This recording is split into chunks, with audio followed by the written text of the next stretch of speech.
Sari mengira dirinya adalah perempuan paling beruntung di Semarang. Ia memiliki ayah yang menyayanginya, keluarga terpandang, dan suami sederhana bernama Dimas yang selalu terlihat setia, sabar, dan tidak pernah tergoda oleh kekayaan. Namun semuanya mulai berubah ketika ayah Sari menikahi seorang perempuan muda bernama Melati.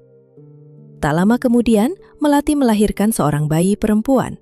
Anehnya, Dimas justru jauh lebih perhatian kepada bayi itu daripada kepada istrinya sendiri. Ia sering pulang diam-diam, mengganti kata sandi ponsel dan memasang alat pelacak di mobil Sari. Sampai suatu hari, Sari menemukan kenyataan yang membuat seluruh hidupnya runtuh. Melati bukan orang asing bagi Dimas. Mereka adalah kekasih lama. Bayi yang selama ini dianggap sebagai anak ayah Sari ternyata menyimpan rahasia yang jauh lebih mengerikan.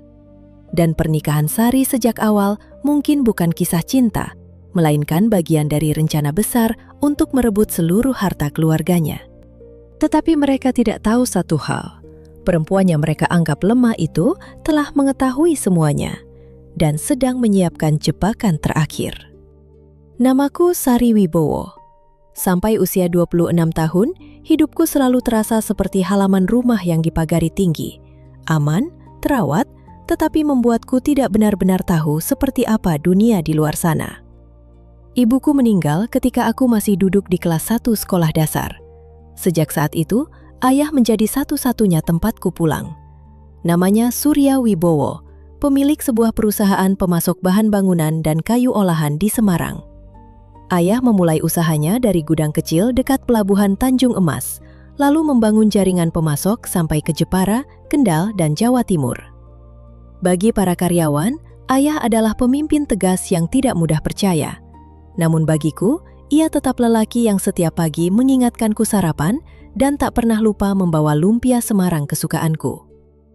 Setelah menyelesaikan kuliah manajemen di Jakarta, aku kembali ke Semarang. Banyak orang mengira aku akan langsung duduk di ruang berpendingin udara, memakai sepatu mahal, lalu menandatangani dokumen tanpa tahu bagaimana barang datang dan pergi dari gudang. Aku tidak ingin seperti itu. "Aku mau mulai dari bawah ya," kataku pada suatu malam. Kami sedang makan malam di teras belakang ditemani sayur lodeh, ayam goreng lengkuas, dan aroma tanah setelah hujan. Ayah menghentikan sendoknya. "Mulai dari bawah itu bagus, tapi tidak perlu pura-pura jadi orang lain." "Aku bukan mau pura-pura. Aku hanya tidak ingin mereka bersikap baik karena tahu aku anak pemilik perusahaan." Ayah menatapku lama, seperti sedang menimbang keberanianku. "Kamu yakin sanggup diperlakukan seperti pegawai biasa?" Aku tersenyum. "Memangnya aku kelihatan selemah itu?" Ayah tertawa kecil. Malam itu, ayah menyetujui permintaanku dengan satu syarat. Tidak seorang pun boleh tahu siapa diriku, kecuali Kepala Bagian Sumber Daya Manusia dan Direktur Operasional.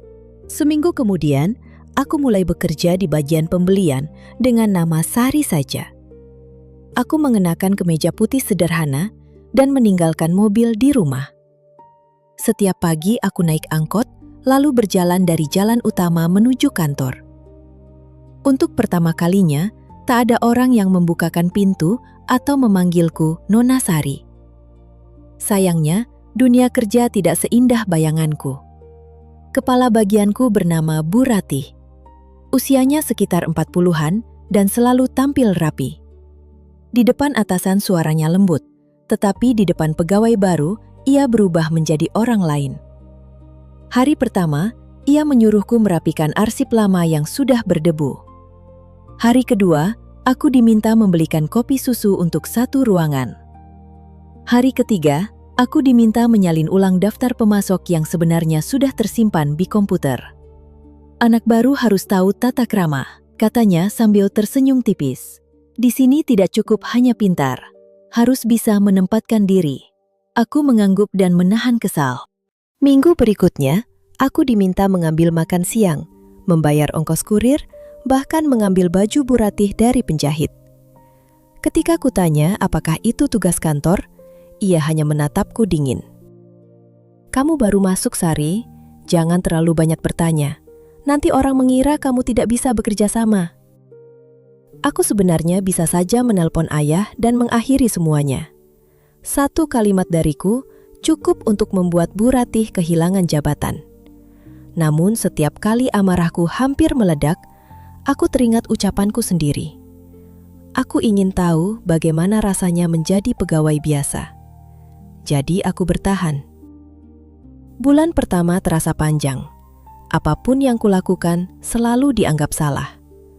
Puncaknya terjadi pada suatu Jumat siang.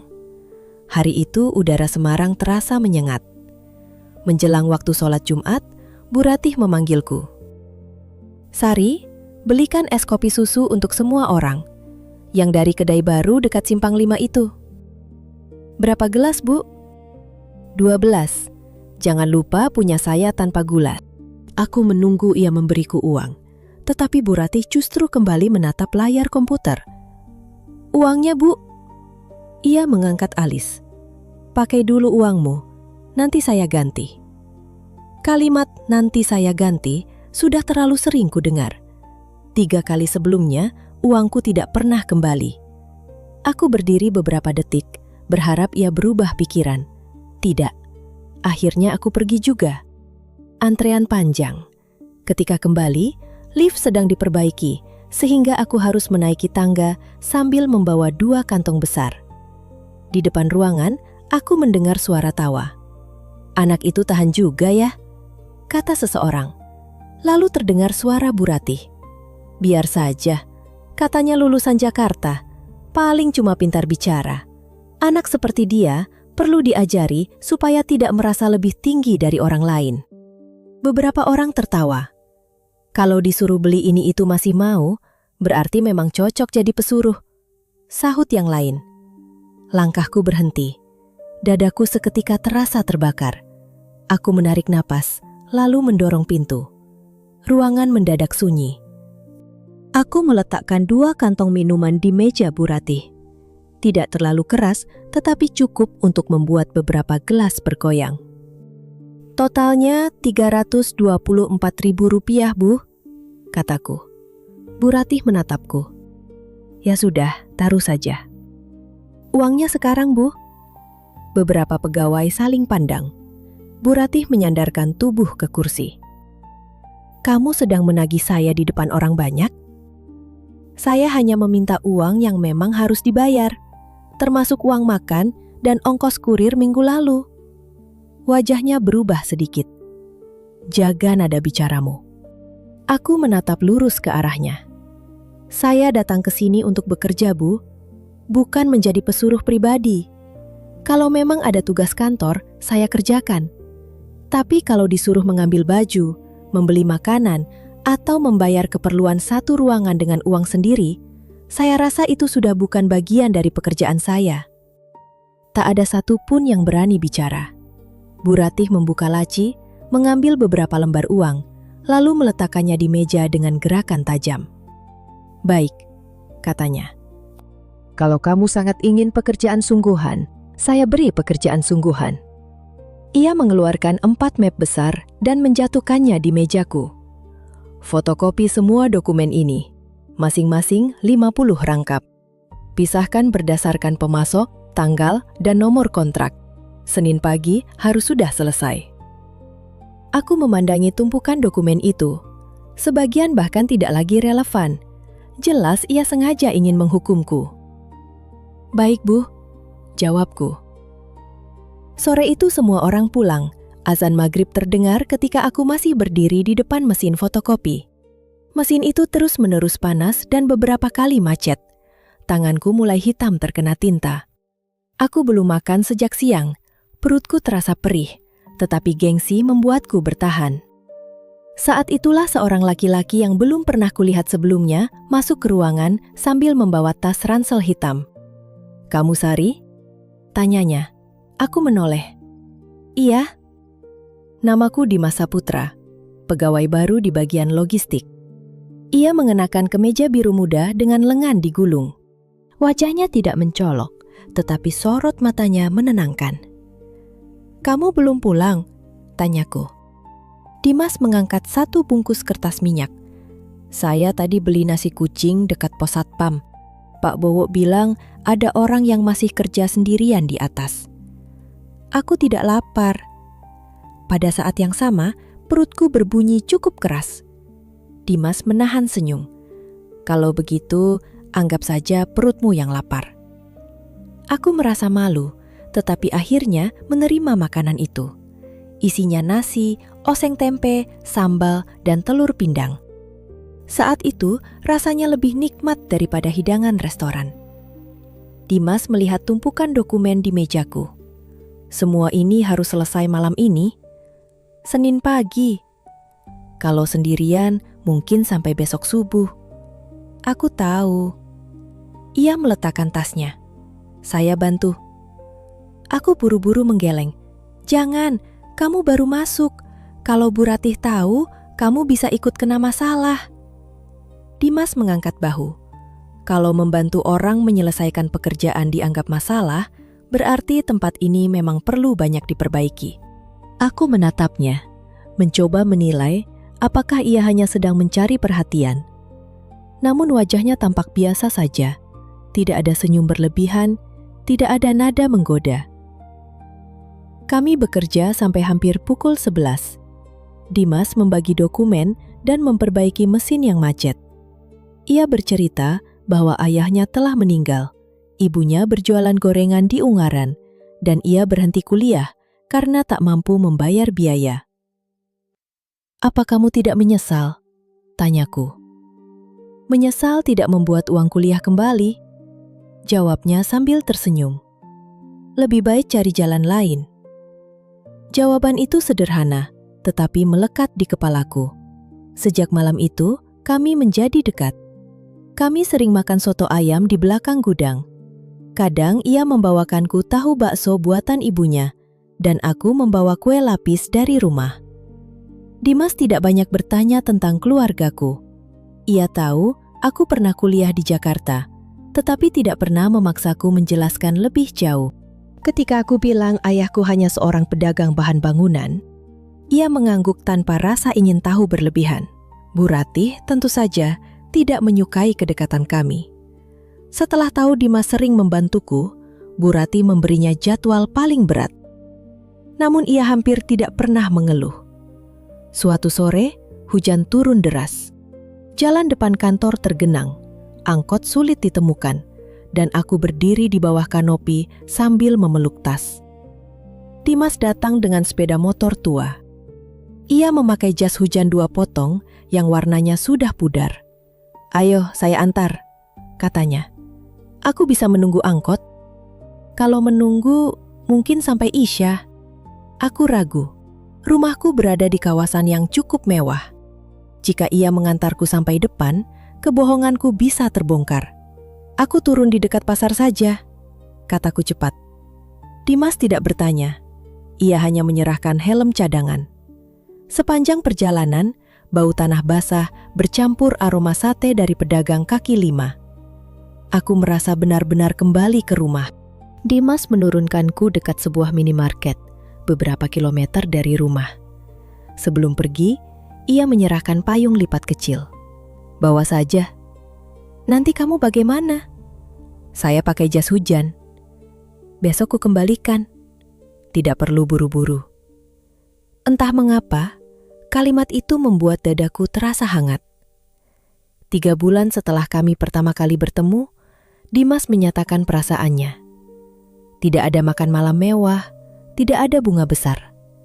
Ia mengatakannya di warung wedang ronde dekat Kota Lama ketika lampu-lampu kuning memantul di jalan yang masih basah setelah hujan. "Sari," katanya, "saya tidak pandai bicara. Tapi sejak kenal kamu, pulang kerja tidak lagi terasa sekadar pulang. Saya selalu menunggu besok karena tahu akan bertemu kamu lagi." Aku menunduk, menyembunyikan senyum. "Aku juga menyukaimu," jawabku pelan. Sejak hari itu, kami berpacaran. Aku masih menyembunyikan siapa diriku. Sebagian karena takut, sebagian lagi karena ingin memastikan perasaannya tulus. Kadang aku sengaja bilang sedang kehabisan uang sebelum tanggal gajian. Dimas tidak pernah merendahkanku.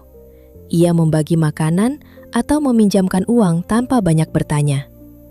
Suatu kali, ia bahkan membelikanku sepatu sederhana dari pasar setelah mendengar sepatuku mulai rusak. Aku hampir menangis saat menerimanya. Pada masa itu, aku benar-benar percaya bahwa Dimas adalah jawaban dari doa-doaku. Ia hadir bukan saat aku berdiri sebagai putri pemilik perusahaan, melainkan saat aku dipandang rendah, disuruh-suruh, dan tidak dianggap siapa-siapa. Aku tidak tahu bahwa justru disitulah kesalahanku bermula. Aku mengira seseorang yang datang ketika kita sedang terluka pasti datang untuk menyembuhkan. Aku belum memahami bahwa ada orang yang cukup sabar menunggu di samping kita, bukan karena ingin menolong, melainkan karena sedang mempelajari di mana letak kelemahan kita. Dan tanpa kusadari, Dimas Saputra telah mulai menanamkan dirinya ke dalam hidupku. Perlahan, rapi, dan nyaris tanpa suara. Hubunganku dengan Dimas berjalan setahun sebelum kebenaran tentang keluargaku terbuka. Selama masa itu, aku semakin yakin telah menemukan lelaki yang berbeda. Dimas tidak pernah menanyakan penghasilanku atau meminta dibelikan apapun. Ia selalu berkata, seorang laki-laki harus belajar berdiri di atas kakinya sendiri, meskipun jalan yang dilewati tidak rata. Di kantor, keadaan justru semakin buruk. Bu Ratih terus mencari cara untuk menekan kami. Kesalahan kecil dibesar-besarkan. Laporan yang belum selesai dilemparkan menjelang pulang. Dan setiap kali rapat, pendapatku dipotong sebelum sempat disampaikan. Dimas beberapa kali menasihatiku agar tidak terpancing. Orang yang suka menjatuhkan orang lain biasanya takut kehilangan tempatnya sendiri, katanya. Puncaknya terjadi ketika Bu Ratih menuduhku salah memasukkan data pembelian kayu jati dari Jepara. Kesalahan itu membuat jumlah pembayaran tampak lebih besar daripada nilai kontrak. Padahal aku yakin data yang kumasukkan sudah benar. Setelah memeriksa salinan dokumen, aku menemukan angka di komputer telah diubah setelah aku pulang. Ketika aku menjelaskan, Bu Ratih membentakku di depan semua orang. Jangan mencari alasan. Kalau tidak mampu bekerja, lebih baik mengundurkan diri. Dimas berdiri. Maaf Bu, tapi data awalnya memang benar. Saya sempat melihatnya. Bu Ratih menatapnya tajam. Saya tidak bertanya pada kamu. Tapi saya saksi. Ruangan mendadak sunyi. Wajah Bu Ratih memerah. Ia menyuruh Dimas keluar dan memberinya surat peringatan. Hari itu aku merasa bersalah karena kedekatannya denganku membuatnya ikut menjadi sasaran. Sore harinya aku menemui ayah di ruang kerja. Sudah berbulan-bulan aku menahan diri untuk tidak membawa masalah ini kepadanya. Tetapi tuduhan manipulasi data bukan perkara sepele. Ayah mendengarkan sampai selesai. Kamu mau ayah menyelesaikannya? Aku menggeleng. Aku mau menyelesaikannya sendiri.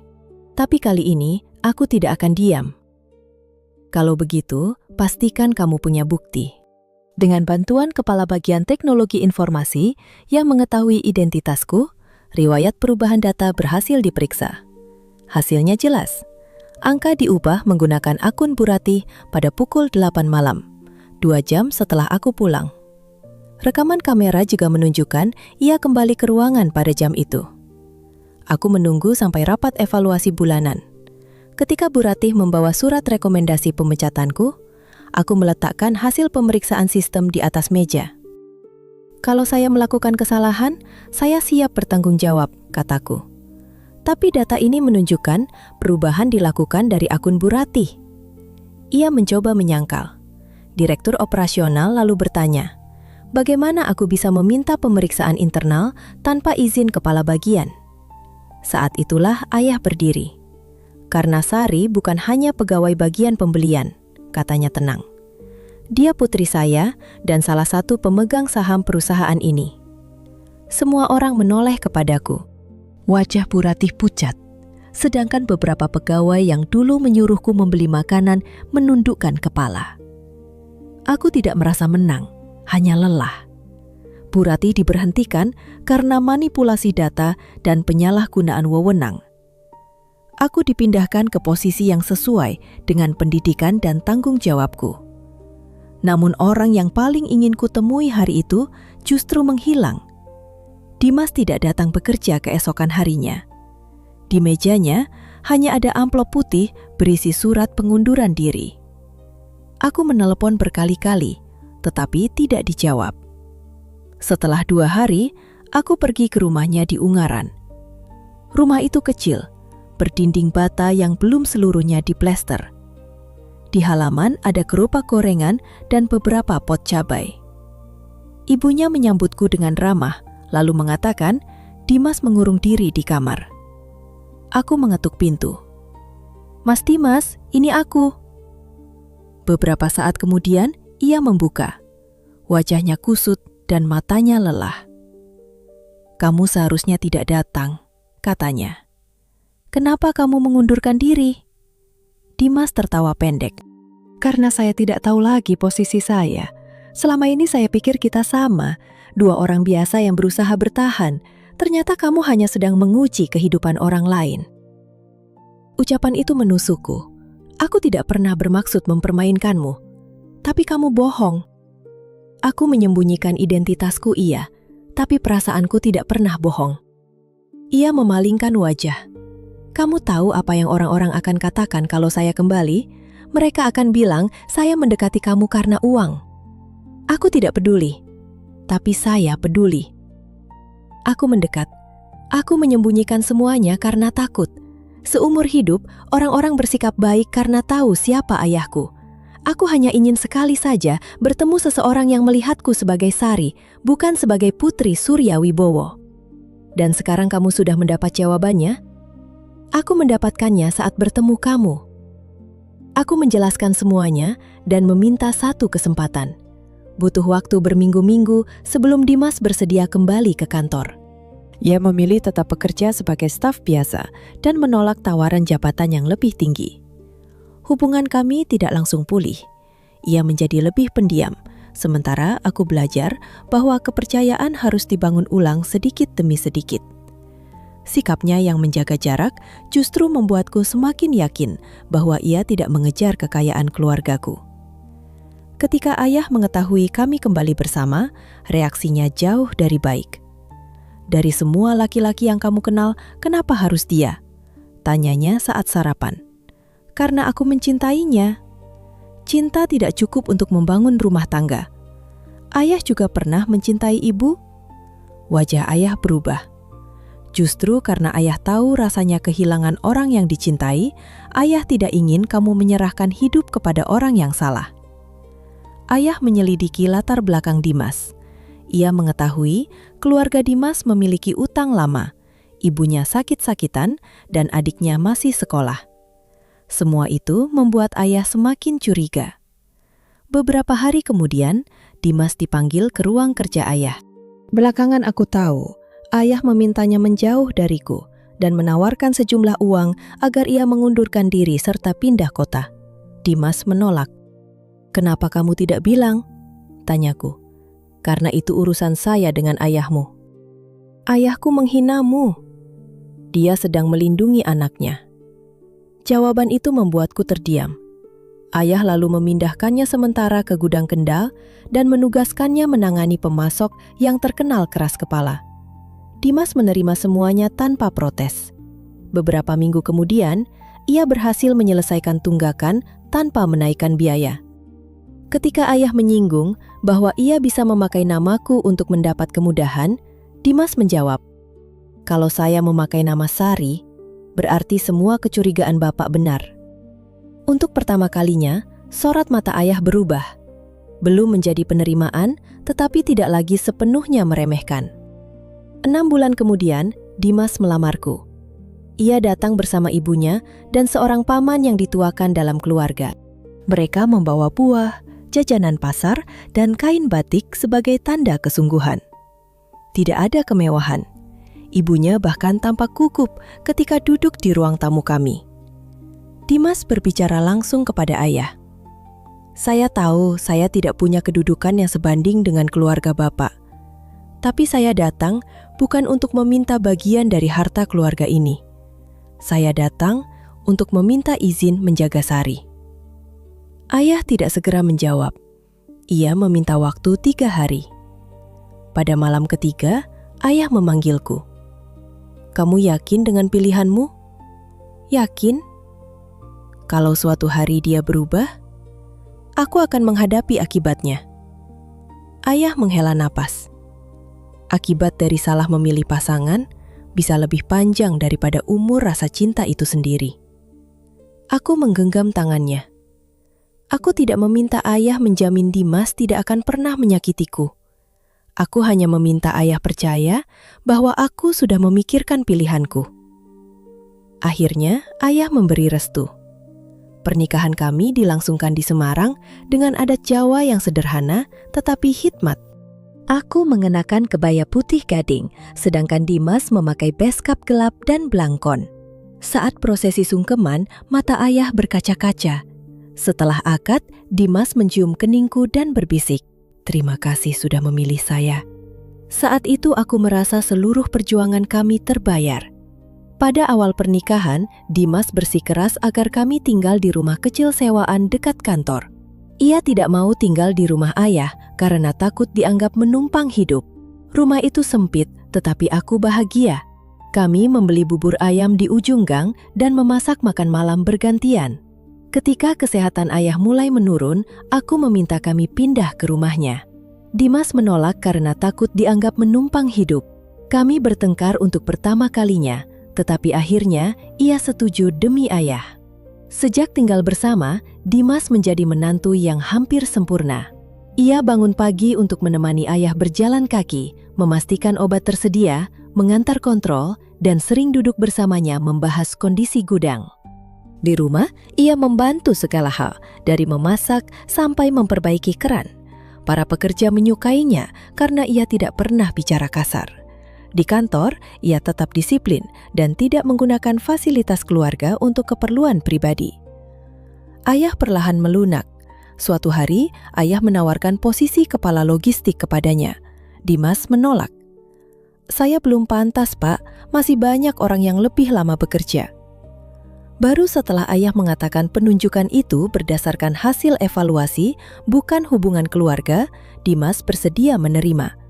Keputusannya membuat orang-orang semakin menghormatinya.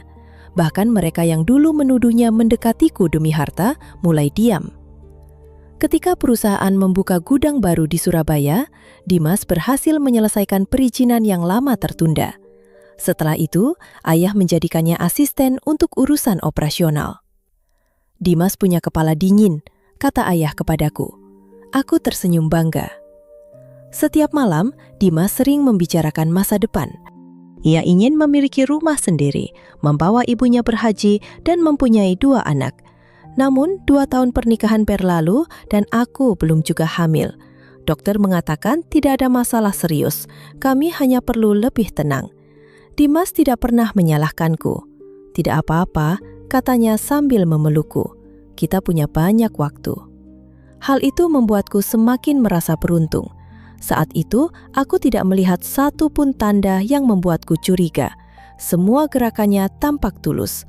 Semua pengorbanannya terasa nyata. Ia tidak hanya memenangkan hatiku, tetapi juga kepercayaan ayah dan semua orang di sekitar kami. Aku mengira rumah tangga kami berdiri di atas pondasi yang kokoh. Aku tidak tahu sebuah rumah bisa tampak kuat dari luar meskipun rayap telah bekerja diam-diam di dalam kayunya. Perubahan itu dimulai pada suatu sore, ketika ayah pulang dari kantor bersama seorang perempuan muda. Aku sedang menyusun bunga melati di ruang tengah saat suara mobil berhenti di halaman. Beberapa detik kemudian, ayah masuk bersama perempuan berkerudung krem yang membawa map dokumen. Usianya mungkin tidak jauh dariku. Wajahnya lembut, pakaiannya sederhana, dan caranya menundukkan kepala menunjukkan kesopanan yang terlatih. "Sari," kata ayah, "kenalkan, ini Melati Haryono. Mulai minggu depan, dia akan membantu menangani urusan legal perusahaan." Perempuan itu tersenyum. "Senang bertemu dengan Mbak Sari." Aku membalas senyumnya, meski ada sesuatu dalam tatapannya yang sulit kupahami. Dimas muncul dari ruang kerja. Ketika melihat perempuan itu, langkahnya berhenti sepersekian detik. Sangat singkat. Begitu singkat hingga orang lain mungkin tidak menyadarinya. Lalu wajahnya kembali tenang. "Selamat datang di perusahaan kami, Mbak Melati," katanya. Melati menatapnya dan tersenyum. "Terima kasih, Pak Dimas." Saat itu, aku tidak memikirkan apa-apa. Aku hanya menganggap mereka dua orang asing yang baru pertama kali bertemu. Bertahun-tahun kemudian, aku masih mengingat sore itu. Jeda kecil dalam langkah Dimas, sorot mata Melati, dan senyum yang terlalu cepat menghilang. Seandainya aku lebih peka, mungkin aku akan menyadari bahwa pertemuan itu bukan awal dari perkenalan mereka. Itu hanyalah pertemuan kembali yang telah mereka tunggu cukup lama. Kehadiran Melati Haryono di perusahaan pada awalnya tidak menimbulkan banyak pertanyaan. Ia datang sebagai konsultan hukum yang ditugaskan membantu menyelesaikan sengketa lahan gudang lama milik perusahaan di daerah Demak. Dokumen kepemilikan tanah itu bermasalah sejak bertahun-tahun lalu karena batas lahan berubah setelah proyek pelebaran jalan. Beberapa pihak mencoba memanfaatkan kekacauan tersebut untuk mengajukan klaim baru. Ayah sudah beberapa kali mengirim tim hukum, tetapi semuanya pulang tanpa hasil. Melati berbeda. Ia tidak banyak bicara, tidak mudah tersinggung, dan tahu bagaimana menghadapi pejabat yang suka berputar-putar. Dalam waktu kurang dari 2 bulan, ia berhasil menemukan salinan akta lama di kantor pertanahan dan membuktikan bahwa sebagian dokumen lawan telah dimanipulasi. Sejak saat itu, ayah mulai sering memujinya. "Anak itu teliti," kata ayah suatu malam saat kami makan rawon di ruang makan. "Dia tidak mudah panik dan tidak suka mencari muka." Aku hanya mengangguk. Melati memang terlihat mampu. Ia datang tepat waktu, berpakaian sopan, dan selalu membawa catatan kecil. Yang membuatku kurang nyaman bukan cara kerjanya, melainkan seberapa cepat ia menjadi dekat dengan ayah. Pada awalnya Melati hanya mendampingi ayah saat rapat. Lalu ia mulai ikut makan siang. Setelah itu, ia beberapa kali datang ke rumah untuk menyerahkan dokumen. Tak lama kemudian, ayah memintanya tetap tinggal untuk makan malam karena hari sudah terlalu larut. Dimas justru selalu membelanya. "Tidak ada yang aneh," katanya saat aku mengeluh. "Pak Surya sedang mempercayai orang yang kompeten." "Aku tidak bilang dia tidak kompeten." "Tapi kamu jelas tidak menyukainya." "Aku hanya merasa semuanya terlalu cepat." Dimas tersenyum tipis lalu menyentuh tanganku. "Kamu terlalu protektif pada ayahmu." Sikap Melati seperti air yang mengalir di sela batu. Tidak memaksa, tetapi perlahan menemukan jalannya sendiri. Suatu sore menjelang bulan Ramadan, aku pulang lebih cepat dari kantor. Dari teras belakang, aku mendengar suara tawa ayah. Ketika aku masuk, Melati sedang menunjukkan foto-foto kegiatan sosial di kampung asalnya dekat Salatiga. Ia bercerita tentang ibunya yang mengelola pengajian kecil dan membagikan makanan kepada anak-anak yatim. Ayah tampak tertarik. "Sari, lihat," katanya. "Melati punya rencana membuat program bantuan bahan bangunan untuk memperbaiki musala desa." Aku melihat foto-foto itu sekilas. "Bagus." Melati langsung menurunkan ponselnya. "Maaf kalau saya terlalu lama mengganggu waktu keluarga, Mbak." Kalimat itu sopan, tetapi entah mengapa membuatku seolah menjadi orang yang tidak ramah. Dimas datang beberapa menit kemudian membawa 2 kotak martabak. Ketika melihat Melati, ia sama sekali tidak tampak terkejut. "Saya membeli martabak manis dan telur," katanya. "Kebetulan cukup untuk semua." Melati tersenyum. Pak Dimas memang selalu tahu waktu yang tepat untuk membawa makanan. Aku menoleh cepat. Kalimat itu terdengar terlalu akrab. Namun Dimas hanya tertawa. Siapapun yang tinggal di Semarang tahu kalau hujan seperti ini paling cocok makan martabak. Aku menyimpan keganjilan itu dalam hati.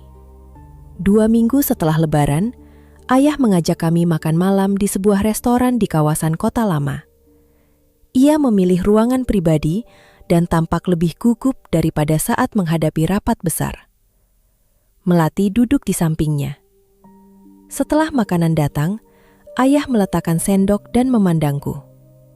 "Sari, ayah ingin menyampaikan sesuatu." Aku langsung tahu apa yang akan terjadi. Ayah dan Melati berencana menikah. Ruangan terasa sepi.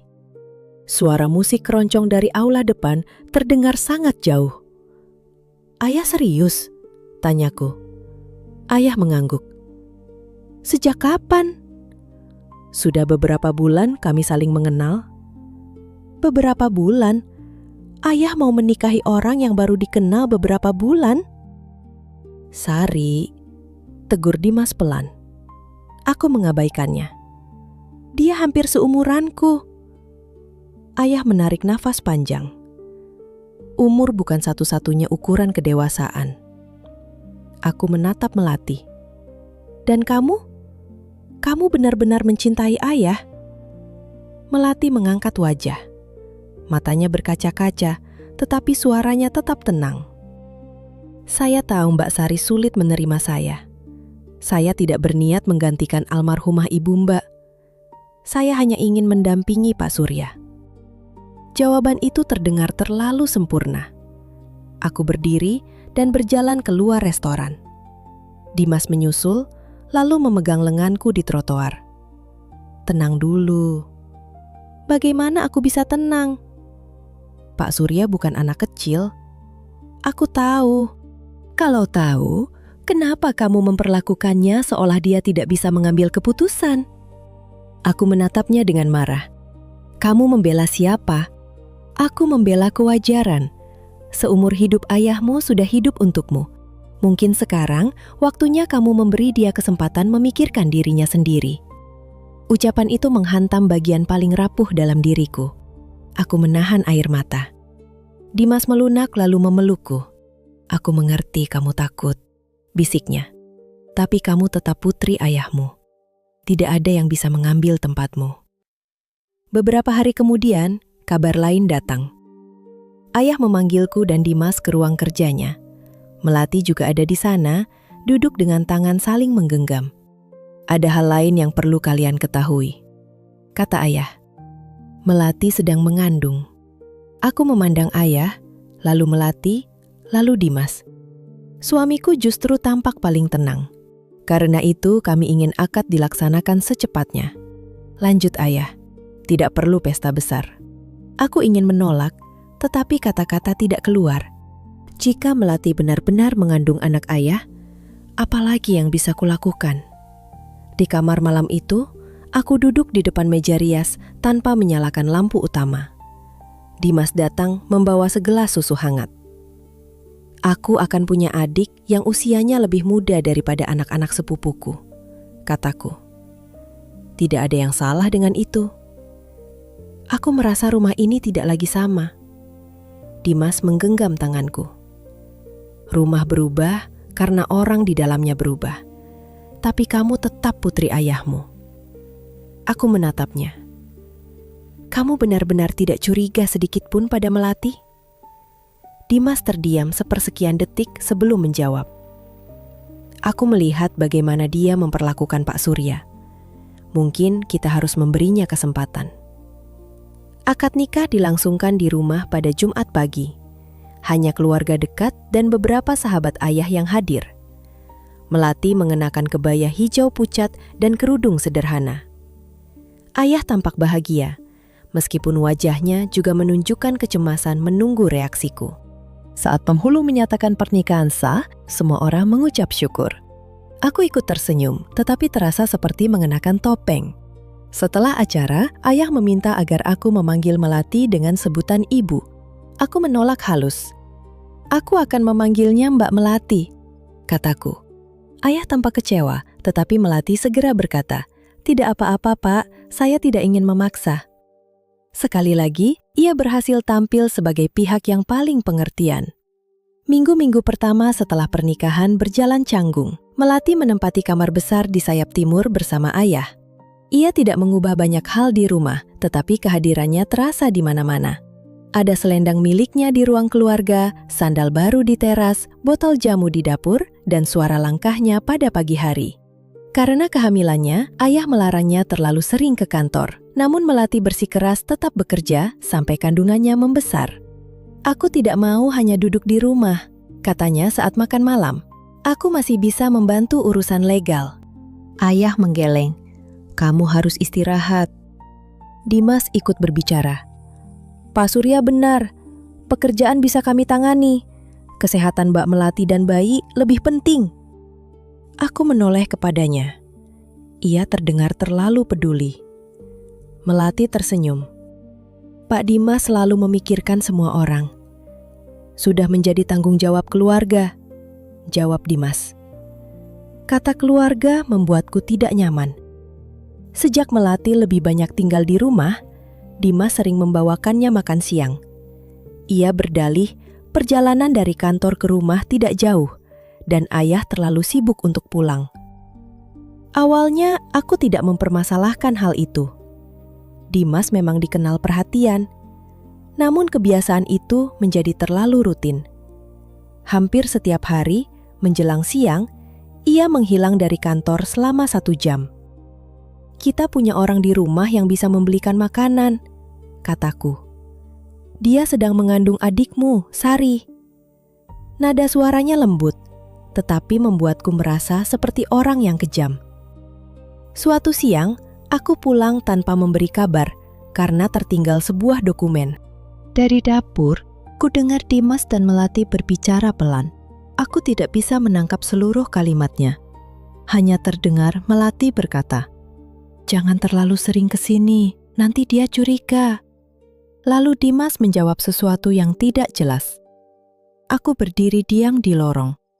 Beberapa detik kemudian, aku sengaja menjatuhkan kunci agar mereka tahu aku datang.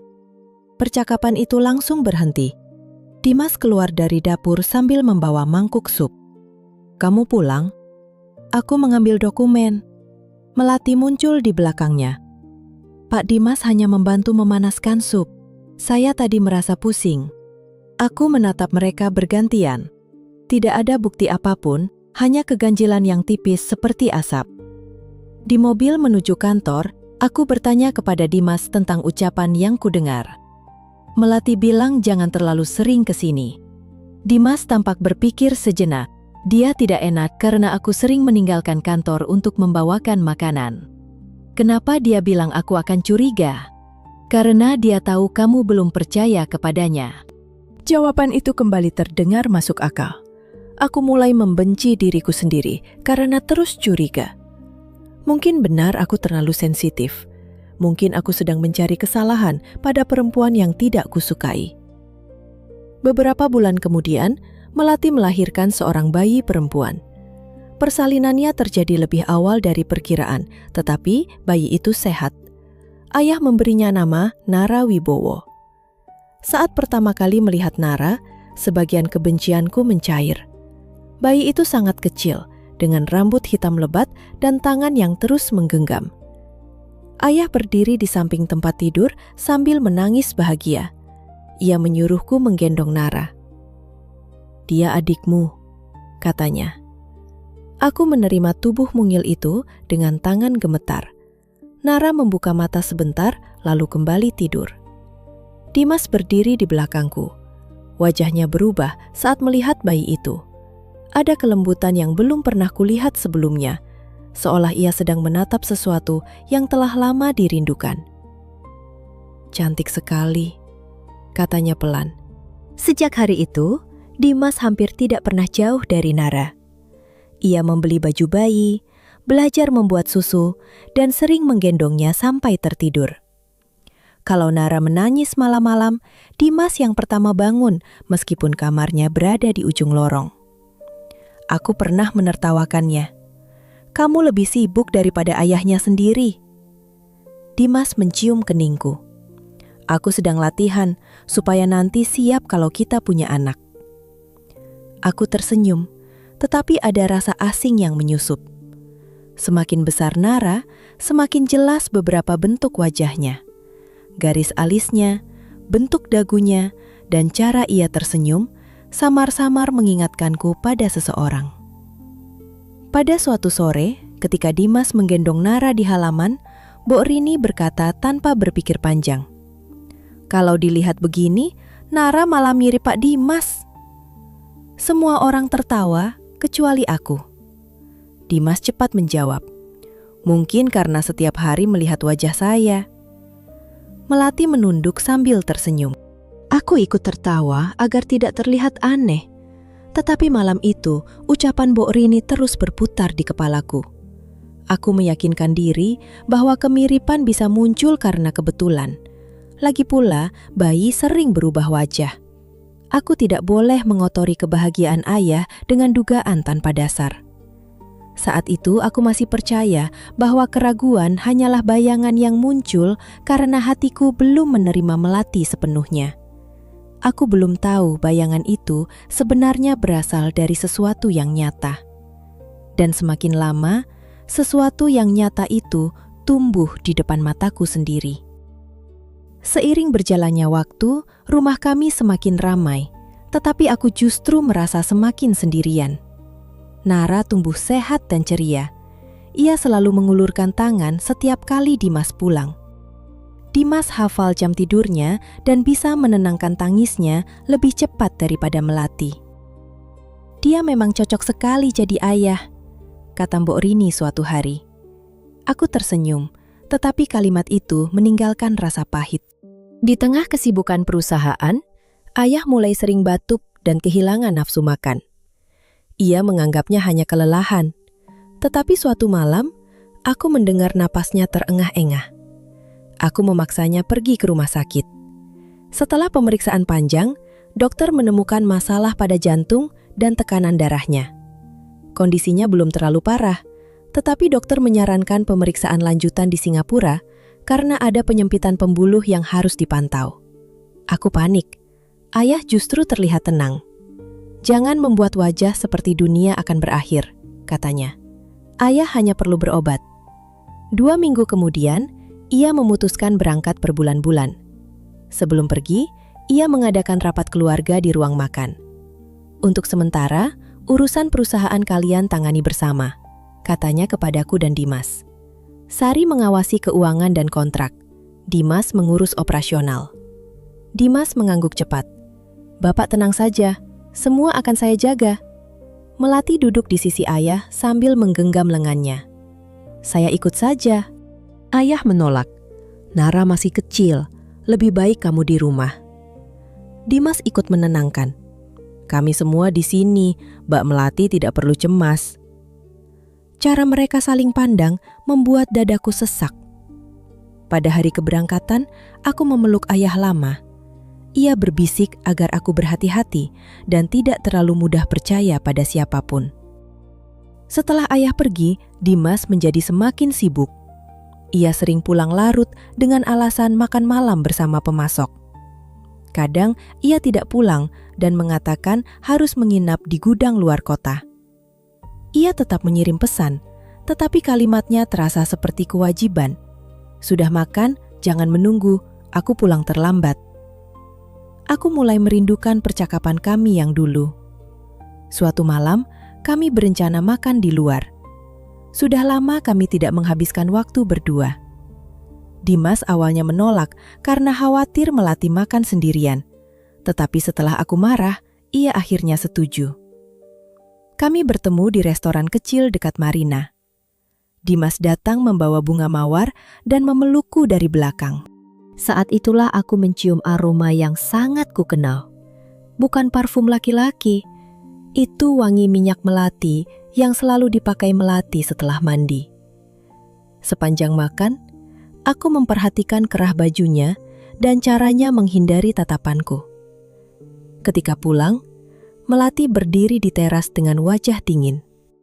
"Kalian pulang malam sekali," katanya. Dimas cepat menjawab bahwa kami hanya makan. Melati menoleh kepadaku, lalu masuk. Malam itu, aku membuka lemari kecil tempat menyimpan kosmetik. Di sudut meja rias, ada botol minyak melati yang pernah diberikan ayah kepadaku dan Melati dari perjalanan ke Yogyakarta. Aku meneteskan sedikit ke pergelangan tangan. Aromanya sama. Saat Dimas masuk kamar, aku bertanya, "Tadi siang kamu pulang ke rumah?" Ia berhenti sesaat. "Tidak." "Kamu yakin?" "Kenapa?" "Tidak ada, aku hanya bertanya." Dimas tersenyum dan memelukku, tetapi tubuhku menegang. Beberapa hari kemudian, aku mencoba membuka ponselnya. Selama ini, kami saling tahu kata sandi. Namun, angka yang biasa kupakai tidak lagi berfungsi. Aku bertanya langsung, "Kenapa kata sandimu diganti?" Dimas tampak terkejut, lalu tertawa.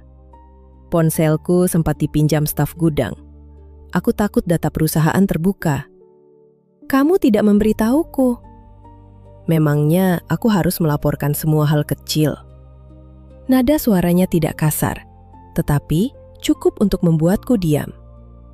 Hari berikutnya, aku pura-pura mengatakan ponselku rusak dan meminta meminjam miliknya untuk menelepon ayah. Dimas sempat ragu sebelum membukanya sendiri lalu menyerahkannya. Aku melihat foto Nara menjadi latar layar. "Kenapa foto Nara?" Dimas menjawab cepat, "Supaya kita segera punya anak juga." Aku ingin percaya, namun saat membuka daftar panggilan, aku melihat satu nomor tanpa nama yang muncul berkali-kali. Sebelum bisa memeriksa lebih jauh, Dimas meminta ponselnya kembali. Aku menghafal beberapa angka terakhir. Siang itu, aku membeli kartu SIM baru di toko kecil. Dari tempat parkir, aku menelepon nomor tersebut.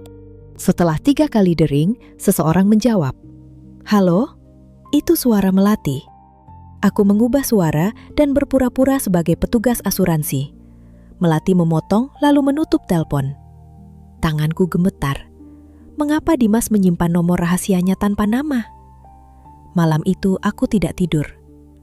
Keesokan harinya, aku memeriksa mobil yang biasa kupakai karena mesin sempat mati mendadak. Mekanik yang datang menemukan alat kecil di bawah dashboard. "Ini perangkat pelacak," katanya. Aku berpura-pura tidak tahu. "Mungkin dipasang untuk keamanan?" "Bisa jadi, tapi model ini biasanya terhubung langsung ke ponsel." Hanya Dimas yang mengurus servis mobilku dan selalu tahu aku pergi kemana. Saat kutanya, ia menjawab alat itu dipasang demi keselamatanku. "Kenapa tidak bilang?" "Aku takut kamu menolak." "Jadi kamu memilih mengawasiku diam-diam?" Dimas terlihat tersinggung. "Aku melakukannya karena khawatir." Jawabannya masuk akal, tetapi terlalu banyak hal masuk akal yang mulai terasa tidak masuk akal. Aku mulai memperhatikan kebiasaannya. Ia selalu meminta jadwal perjalananku. Tampak gugup jika aku pulang lebih cepat dan segera membela Melati setiap kali kutanya. Suatu malam, aku menemukan kemeja Dimas di keranjang cucian. Di bagian kerahnya kembali ada aroma melati. Kali ini lebih kuat. Aku menempelkan kain itu ke wajah dan merasa jantungku berdegup seperti akan pecah. Aku tidak ingin menuduh tanpa bukti atau mengganggu ayah yang sedang dirawat. Karena itu, aku mencari kebenaran sendiri. Aku menghubungi seorang mantan polisi bernama Pak Hendra yang direkomendasikan pengacara keluarga. Ia kini bekerja sebagai penyelidik swasta. Kami bertemu di warung kopi jauh dari kantor. Setelah mendengar semuanya, Pak Hendra bertanya, "Apakah ibu siap menerima apapun hasilnya?"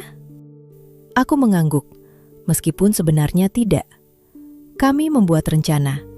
Aku akan berpura-pura pergi ke Bali untuk menghadiri pameran bahan bangunan selama 1 minggu. Tiket dan hotel benar-benar dipesan agar Dimas tidak curiga. Tetapi aku tidak akan naik pesawat. Dimas mengantarku ke bandara, mencium keningku, lalu berkata akan merindukanku. Aku hampir menangis karena sebagian diriku masih berharap semua kecurigaanku salah. Setelah Dimas pergi, aku keluar melalui pintu lain dan naik taksi menuju hotel kecil di pinggir kota. Hari pertama tidak terjadi apa-apa. Pada hari kedua, Dimas mengatakan sedang rapat di gudang Kendal. Namun Pak Hendra mengirim foto mobilnya terparkir di sebuah rumah kontrakan di Banyumanik. Melati datang 30 menit kemudian. Mereka berada di dalam hampir 4 jam. Ketika keluar, Dimas memegang tangan Melati. Perempuan itu bersandar di lengannya. Aku menatap foto-foto itu tanpa bisa bernapas. Dalam beberapa hari berikutnya, mereka kembali bertemu di rumah kontrakan atau penginapan kecil. Rumah itu disewa atas nama orang lain, tetapi dibayar melalui rekening koperasi baru yang juga menerima transfer dari beberapa pemasok kami. Pak Hendra kemudian menemukan sesuatu yang lebih mengejutkan. Dimas dan Melati berasal dari kecamatan yang sama. Mereka pernah bersekolah di tempat yang sama dan mengenal satu sama lain sejak muda. Seorang mantan tetangga mengatakan mereka pernah berencana menikah, tetapi keluarga Melati menolak karena Dimas tidak punya pekerjaan tetap dan terlilit utang. Mereka bukan dua orang asing yang bertemu di rumahku, melainkan sepasang kekasih lama. Semua potongan kejadian mulai tersusun. Jeda kecil saat mereka pertama kali bertemu, ucapan yang terlalu akrab, pembelaan Dimas, kehamilan Melati, perhatian berlebihan kepada Nara, dan nomor rahasia. Hidupku terasa seperti panggung sandiwara. Aku meminta Pak Hendra menyelidiki Nara. Beberapa hari kemudian, ia membawa salinan dokumen klinik bersalin. Ada catatan bahwa Melati melakukan pemeriksaan kehamilan beberapa minggu sebelum resmi dekat dengan ayah. Waktu kehamilannya tidak sesuai dengan cerita yang selama ini kami percaya. Kita belum punya kepastian soal anak itu, kata Pak Hendra. Tapi kemungkinan besar Pak Surya bukan ayah biologisnya. Aku menutup wajah dengan kedua tangan. Yang paling menyakitkan bukan hanya pengkhianatan Dimas. Aku mulai menyadari pernikahan kami mungkin bagian dari rencana sejak awal. Ia masuk ke perusahaan, mendekatiku, memenangkan kepercayaan ayah, lalu membawa Melati ke dalam keluarga. Aku teringat nasi kucing di malam pertama kami bekerja bersama, payung yang diberikannya saat hujan, dan penolakannya atas jabatan. Mungkin semuanya hanya peran. Pada malam ke-6, Pak Hendra mengirim rekaman suara dari rumah kontrakan. Dalam rekaman itu, Melati bertanya kapan mereka bisa berhenti berpura-pura. Suara Dimas menjawab, "Tunggu sampai Pak Surya selesai di Singapura. Setelah semua dokumen berpindah, kita tidak perlu hidup seperti ini lagi." Lalu Melati berkata, "Dan Sari?" Dimas tertawa pelan. Dia terlalu percaya padaku. Itu kelemahannya. Aku mematikan rekaman sebelum selesai. Kalimat itu merobek sesuatu di dalam diriku. Selama bertahun-tahun, aku menganggap kepercayaan sebagai bentuk cinta. Bagi Dimas, kepercayaan itu hanyalah pintu yang kubiarkan terbuka agar ia bisa masuk dan mengambil semuanya. Aku ingin langsung pulang dan menghadapi mereka, namun Pak Hendra menahanku. Kalau ibu muncul sekarang, mereka akan menghancurkan bukti. Aku memaksa diri menunggu. Kami terus menyelidiki aliran uang. Ternyata, Dimas memindahkan sebagian pembayaran pemasok ke koperasi fiktif. Melati membantu menyiapkan dokumen pengalihan hak atas 2 gudang. Mereka merencanakan menggunakan surat kuasa ayah untuk menguasai aset perusahaan. Masalahnya, beberapa dokumen itu tampak asli. Aku menelepon ayah menggunakan nomor khusus yang tidak diketahui Dimas. Aku menceritakan semuanya. Ayah diam lama. Ayah sudah menduga ada sesuatu. Katanya akhirnya, "Kenapa ayah tidak bilang?" Karena ayah belum punya bukti. Dan karena ayah ingin tahu seberapa jauh mereka akan melangkah. Aku menangis. "Aku menikah dengan orang itu ya." Ayah tahu. "Aku tinggal bersamanya bertahun-tahun. Aku tidak melihat apa-apa." Jangan menyalahkan dirimu. Orang yang berniat menipu akan menunjukkan wajah yang ingin kita lihat. Ayah memintaku tidak melakukan apapun dan terus berpura-pura. Ia sudah menghubungi pengacara serta pihak berwajib. Beberapa dokumen yang beredar ternyata sengaja dibiarkan agar Dimas merasa aman. Ayah akan pulang lebih cepat, katanya. Apakah ayah benar-benar sakit? Ayah sakit, tetapi tidak seburuk yang mereka kira. Aku menutup telepon dengan lega sekaligus takut. Keesokan harinya, Dimas menelpon dengan suara hangat seperti dulu. "Kapan kamu pulang?" "Besok sore." "Aku akan jemput." "Tidak perlu, aku bisa naik taksi." Ia terdiam. Kenapa terdengar dingin? "Aku hanya lelah." "Aku sudah menyiapkan sesuatu untukmu." "Aku juga." Malam sebelum pulang, Pak Hendra memberiku amplop berisi foto, laporan bank, rekaman, salinan dokumen, dan hasil uji hubungan biologis dari sampel tidak langsung. Nara adalah anak Dimas. Saat itulah aku memahami mengapa ia menggendong Nara seperti harta paling berharga. Mengapa ia hafal semua kebiasaannya. Mengapa wajah mereka begitu mirip. Aku tidak lagi hanya marah. Rasanya seperti fondasi hidupku dicabut. Tetapi di balik kehancuran itu, tumbuh sebuah tekad. Mereka telah menganggapku lemah karena aku percaya. Mereka menganggapku mudah dikendalikan karena aku mencintai. Kali ini, aku akan membiarkan mereka terus percaya pada kesalahan itu. Besok aku akan pulang sebagai istri yang tidak tahu apa-apa. Dan untuk pertama kalinya sejak mengenal Dimas, akulah yang akan memainkan peran. Ketika kembali ke Semarang, aku sengaja tidak menunjukkan perubahan apapun. Dimas menjemputku dengan senyum yang sama seperti dulu. Ia mengambil koper, mencium keningku, lalu bertanya apakah perjalanan itu melelahkan. Kubuat ia percaya bahwa aku hanya lelah. Melati berdiri di ruang tengah sambil menggendong Nara. Ia menyambutku dengan ramah, bahkan menanyakan oleh-oleh dari Bali. "Ada," jawabku. "Nanti aku berikan." Aku menatap Nara lebih lama daripada biasanya. Anak itu tidak bersalah, tetapi kemiripannya dengan Dimas membuat dadaku kembali sesak. Malam itu Dimas bersikap sangat manis. Ia membawakan teh dan menceritakan kesibukannya. Ia mengaku 2 hari berada di Kendal, padahal aku memiliki foto dirinya keluar dari rumah kontrakan bersama Melati. Aku mendengarkan sambil mengangguk. "Perusahaan aman?" tanyaku. "Aman, tidak ada yang perlu kamu khawatirkan." Dimas menatapku. "Kamu berbeda." "Mungkin hanya capek." Ia meraih tanganku. "Aku merindukanmu." Kalimat itu dulu selalu meluluhkan hatiku.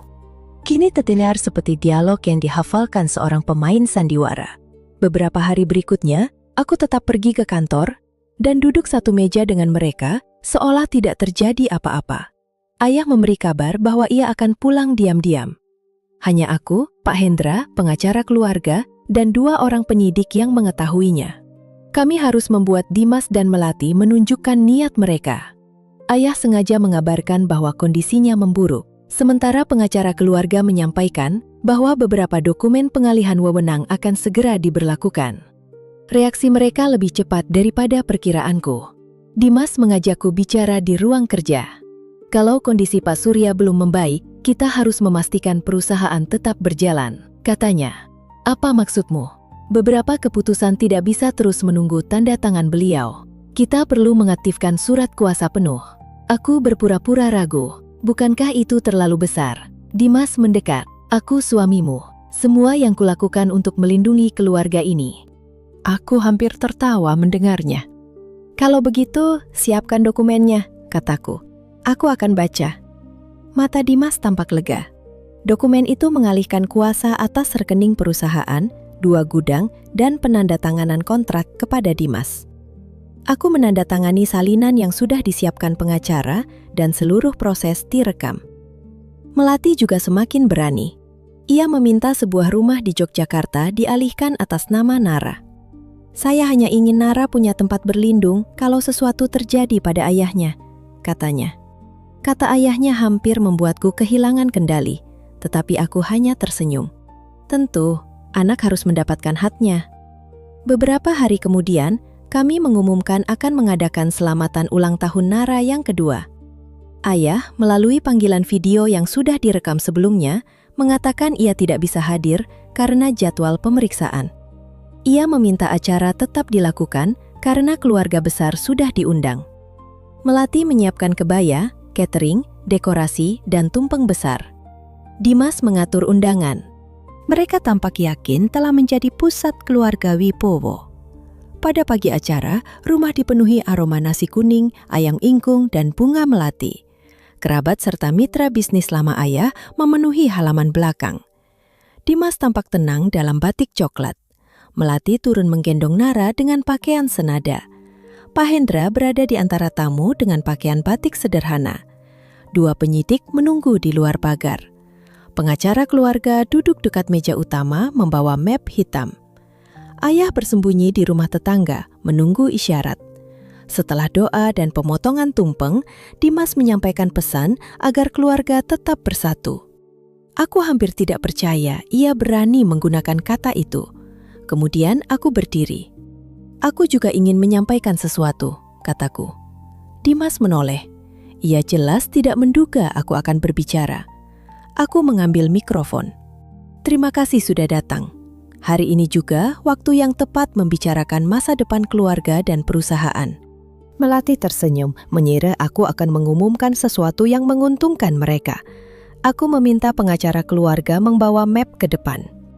Beberapa hari lalu, Dimas memintaku menandatangani surat kuasa penuh karena kondisi ayah dianggap memburuk. Wajah Dimas sedikit berubah. Sari, urusan itu tidak perlu dibicarakan di depan tamu. Kenapa tidak? Bukankah kamu mengatakan semuanya demi keluarga? Ia mendekat dan berbisik, jangan membuat keributan. Aku mundur satu langkah. Dokumen itu memberi Dimas kuasa atas rekening, gudang, dan kontrak perusahaan. Masalahnya, ada beberapa tanda tangan ayah di dalamnya yang tidak sesuai. Suasana halaman langsung sunyi. Dimas tertawa pendek. Itu hanya kesalahan administrasi. Kesalahan administrasi atau pemalsuan? Melati meletakkan Nara di pelukan pengasuh.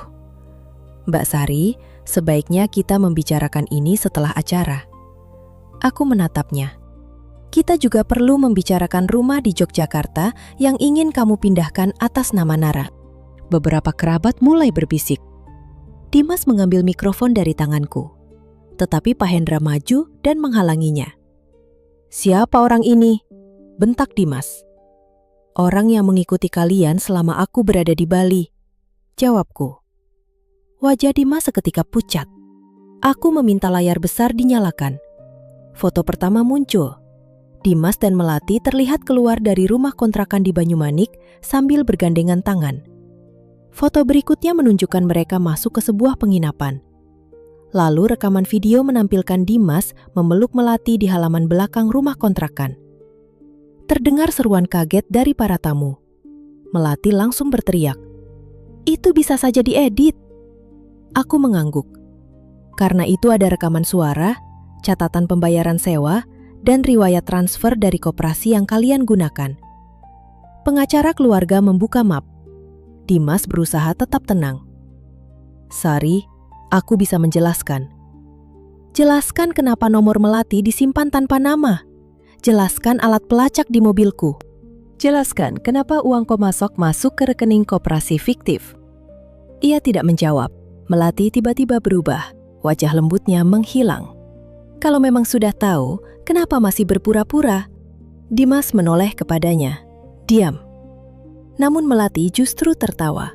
Untuk apa diam? Semuanya sudah terbuka. Ia menatapku penuh kebencian. Kamu punya rumah, perusahaan, dan semua yang kami tidak punya. Apa salahnya kami mengambil sedikit? Sedikit, kalian mencoba mengambil seluruh milik ayah. Karena kalian tidak pantas memilikinya. Dimas meraih lengan Melati. Cukup.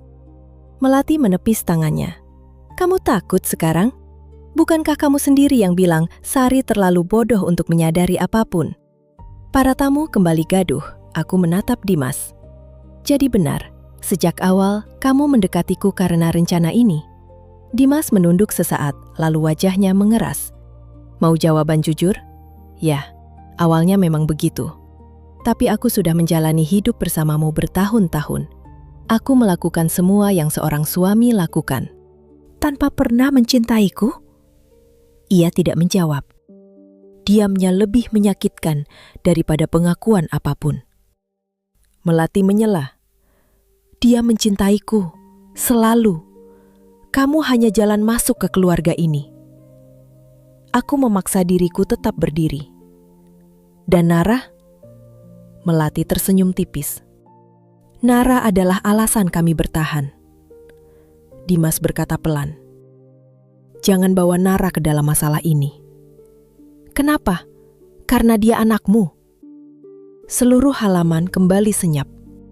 Aku mengeluarkan hasil pemeriksaan hubungan biologis. Hasil ini menunjukkan Dimas adalah ayah biologis Nara. Melati tidak menyangkal. Kalau begitu, kalian sudah tahu semuanya.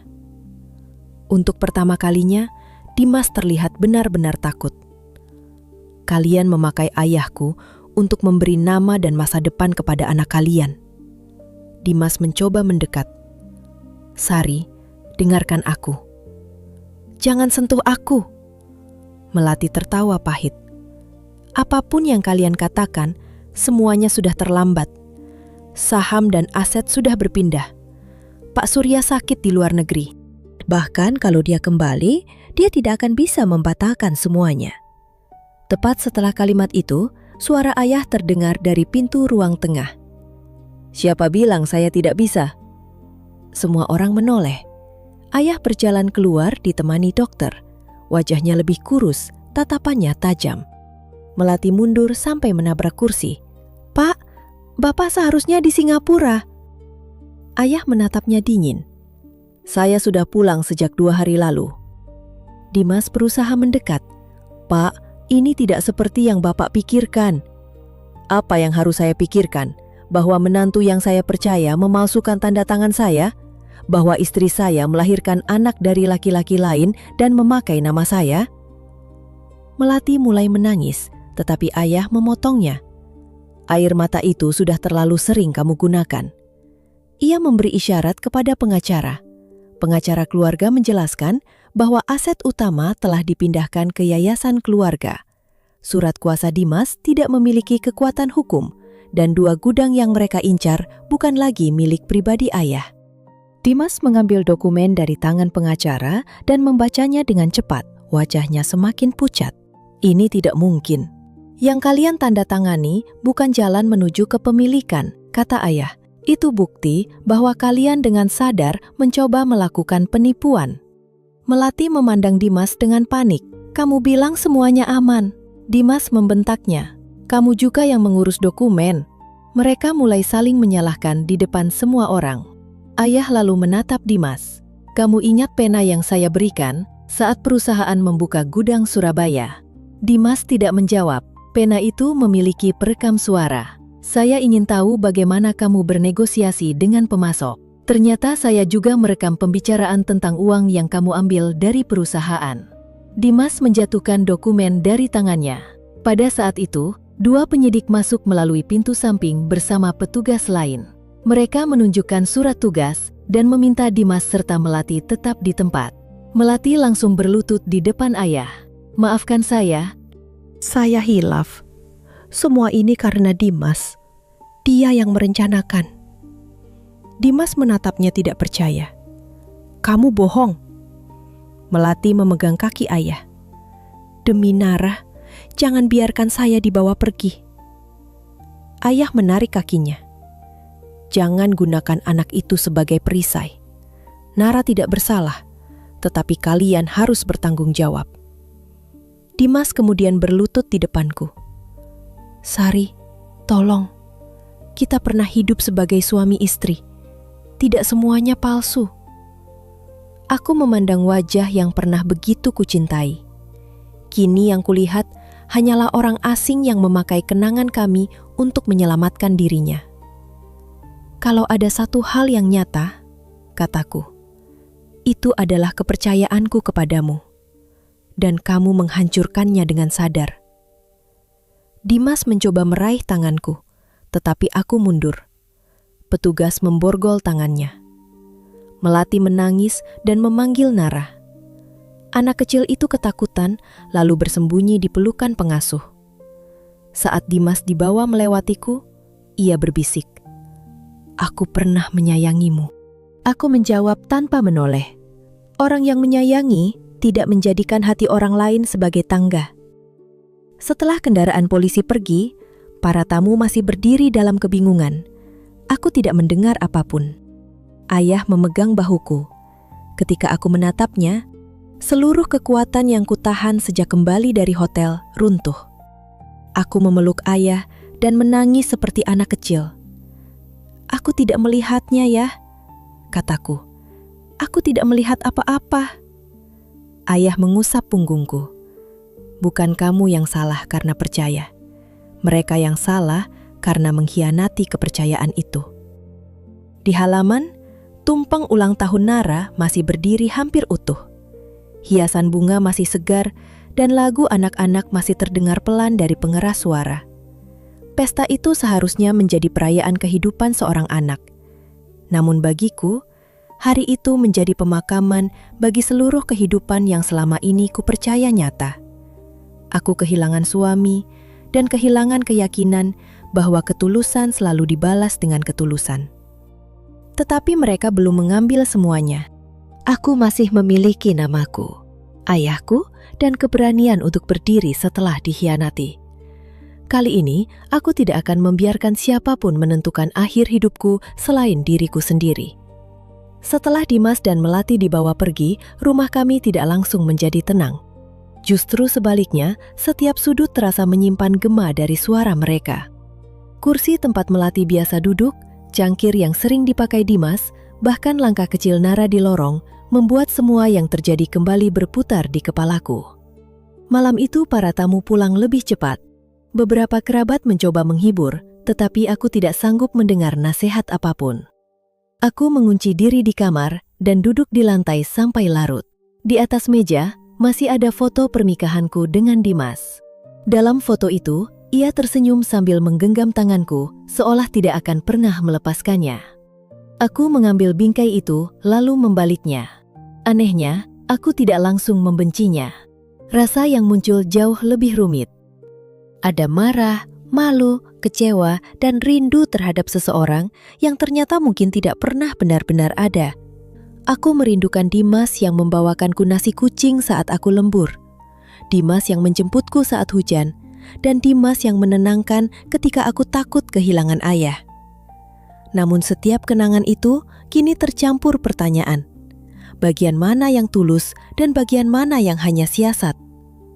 Selama beberapa hari, aku hampir tidak keluar kamar. Mbok Rini meletakkan bubur ayam dan teh hangat di depan pintu.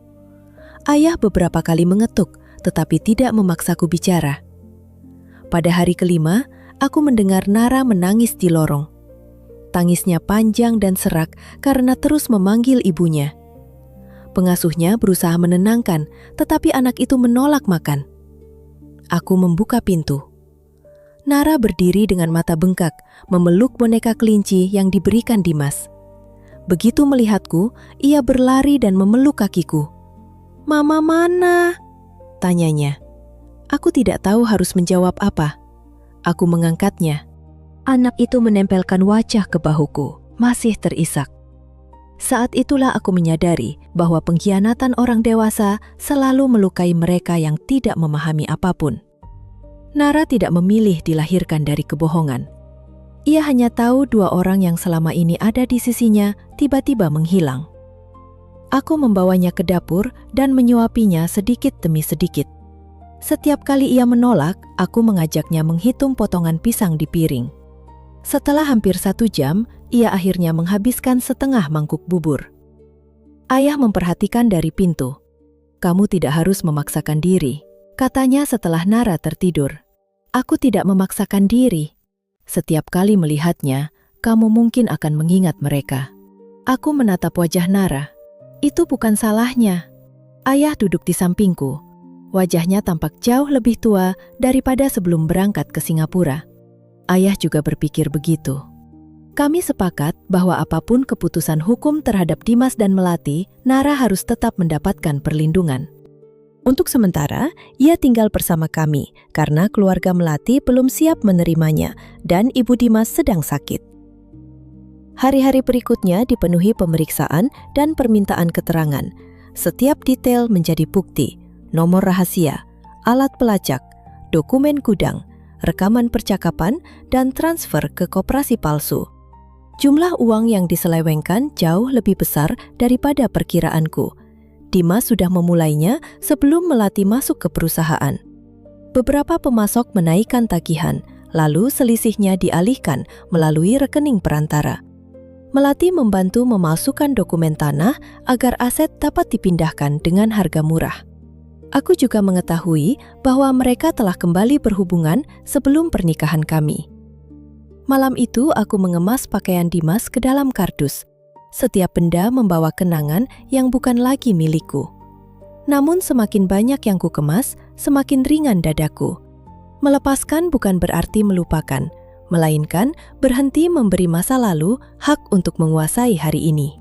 Proses perceraian berlangsung bersamaan dengan perkara pidana. Dimas awalnya menolak menandatangani dokumen dan meminta bertemu denganku. Aku tidak ingin datang, tetapi pengacara mengatakan mungkin pertemuan itu dapat mempercepat proses. Akhirnya aku setuju menemuinya di ruang kunjungan tahanan. Dimas tampak lebih kurus, tidak ada lagi kemeja rapi atau senyum penuh percaya diri. Ia duduk di seberang meja dengan tangan gemetar. "Sari," katanya, "terima kasih sudah datang." Aku tidak menjawab. "Aku tahu kamu membenciku." "Aku tidak datang untuk membahas perasaanku." Ia menunduk. "Aku ingin menjelaskan. Kamu sudah punya bertahun-tahun untuk berkata jujur. Aku memang mendekatimu karena rencana itu. Tapi setelah kita menikah, tidak semuanya palsu." Aku menatapnya tanpa berkedip. Aku pernah ingin berhenti. Lanjutnya, ada saat-saat ketika aku benar-benar ingin hidup hanya denganmu. Lalu kenapa tidak berhenti? Dimas mengepalkan tangan. Karena terlalu banyak yang sudah berjalan. Karena Melati terus menuntut. Karena aku takut kehilangan semuanya. Bukan karena takut kehilangan aku. Ia terdiam. Aku mengeluarkan berkas perceraian. Tanda tangani. "Sari, apa tidak ada sedikit kesempatan?" "Kesempatan untuk apa?" "Supaya aku kembali tidur di samping orang yang memasang alat pelacak di mobilku? Supaya aku percaya kepada orang yang memakai ayahku untuk menyembunyikan anaknya?" Wajah Dimas memucat. "Aku memang salah," katanya. "Tapi aku tidak pernah ingin kamu terluka seperti ini. Orang yang tidak ingin melukai tidak merencanakan pengkhianatan selama bertahun-tahun." Ia mulai menangis. Dahulu, air matanya mungkin akan membuatku goyah.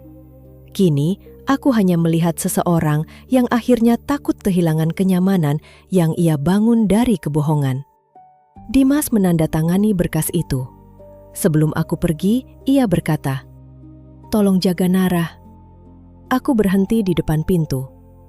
"Aku menjaganya bukan untukmu," jawabku. "Aku menjaganya karena dia tidak bersalah." Melati berbeda. Ia terus berusaha menyangkal keterlibatannya dan menyalahkan Dimas. Namun bukti percakapan, dokumen, dan aliran dana menunjukkan perannya sangat besar. Di persidangan, ia menangis ketika jaksa membacakan rencana mereka. Ia mengatakan semua dilakukan demi masa depan Nara. Aku ingin marah, tetapi justru merasa sedih.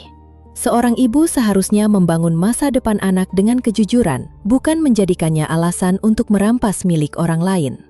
Sidang berlangsung berbulan-bulan dan berita tentang keluarga kami muncul di koran lokal. Ada yang bersimpati, tetapi banyak pula yang bergosip.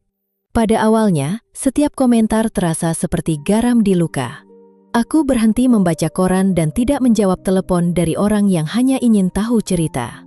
"Kita tidak bisa mengendalikan mulut orang," kata ayah. "Yang bisa kita jaga hanya cara kita berdiri setelah semuanya selesai." Pengadilan akhirnya menjatuhkan hukuman kepada Dimas dan Melati atas penipuan, pemalsuan dokumen, serta penggelapan dana perusahaan. Hukuman mereka tidak mengembalikan tahun-tahun yang hilang, tetapi setidaknya menghentikan mereka melukai lebih banyak orang. Perceraianku juga resmi diputus. Ketika menerima surat keputusan, aku tidak menangis. Aku menyimpannya di laci, lalu membuka jendela kamar. Udara sore masuk membawa suara pedagang bakso dari ujung jalan. Dunia terus berjalan seperti biasa. Ayah sempat ingin mengirim Nara kepada keluarga Melati. Namun setelah beberapa kali bertemu, kami mengetahui bibinya tinggal di rumah kecil dengan 4 anak dan penghasilan tidak tetap. Mereka menyayangi Nara, tetapi tidak sanggup membiayainya.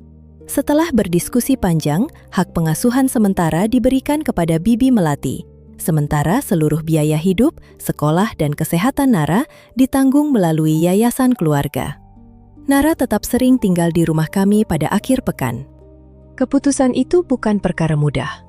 Setiap kali Nara memanggil Dimas sebagai ayah, dadaku masih terasa sakit.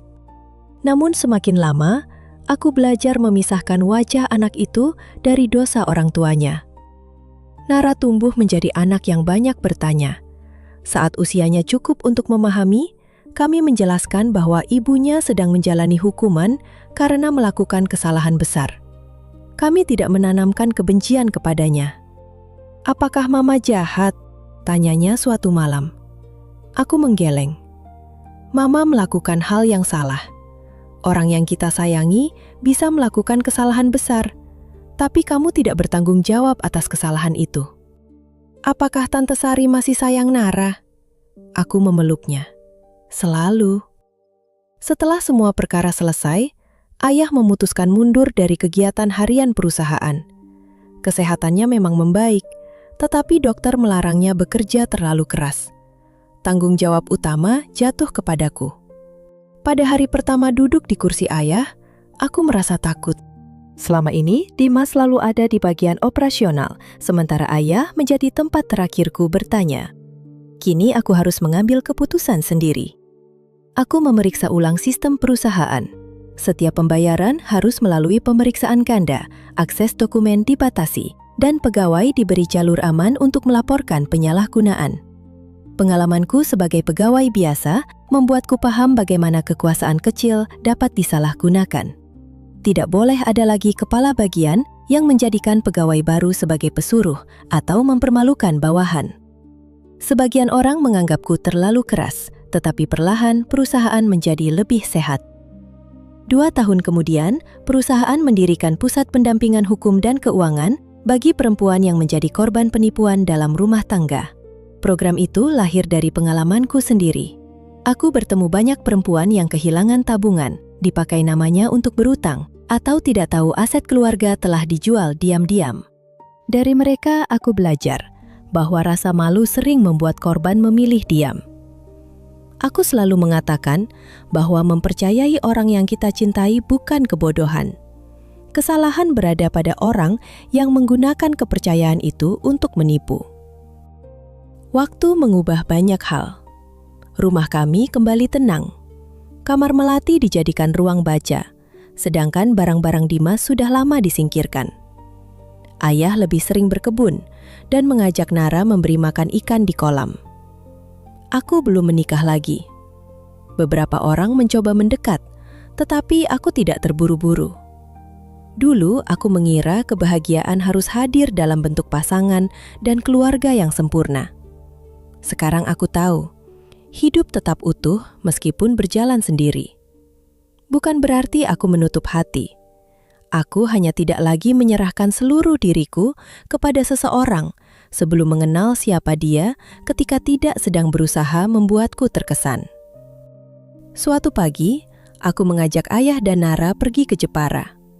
Setelah mengunjungi salah satu pemasok, kami berhenti di pantai. Nara berlari mengejar ombak kecil, sementara ayah duduk di bawah pohon sambil menikmati kelapa muda. Aku berdiri di tepi air dan memandang garis laut. Angin membawa aroma garam dan suara perahu nelayan dari kejauhan. Dulu aku percaya hidupku hancur saat Dimas pergi.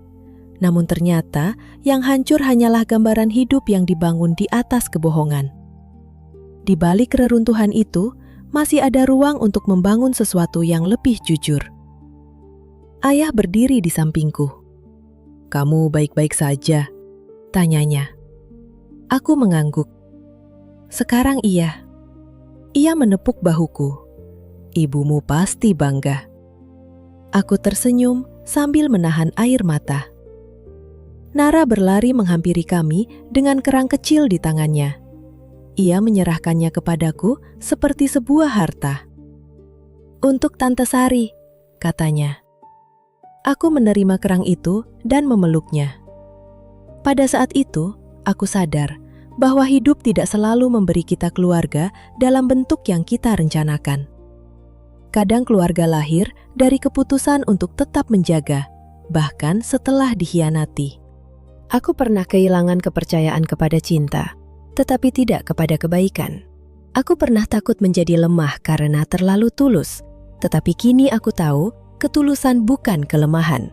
Ia hanya harus ditemani keberanian dan batas yang jelas. Matahari perlahan naik, membuat permukaan laut berkilau. Aku menatap ke depan tanpa lagi merasa diburu masa lalu. Dimas dan Melati telah menjadi bagian dari cerita yang tidak bisa kuhapus. Namun mereka bukan lagi penulis hidupku. Mulai hari itu, aku memilih menulis kelanjutannya sendiri.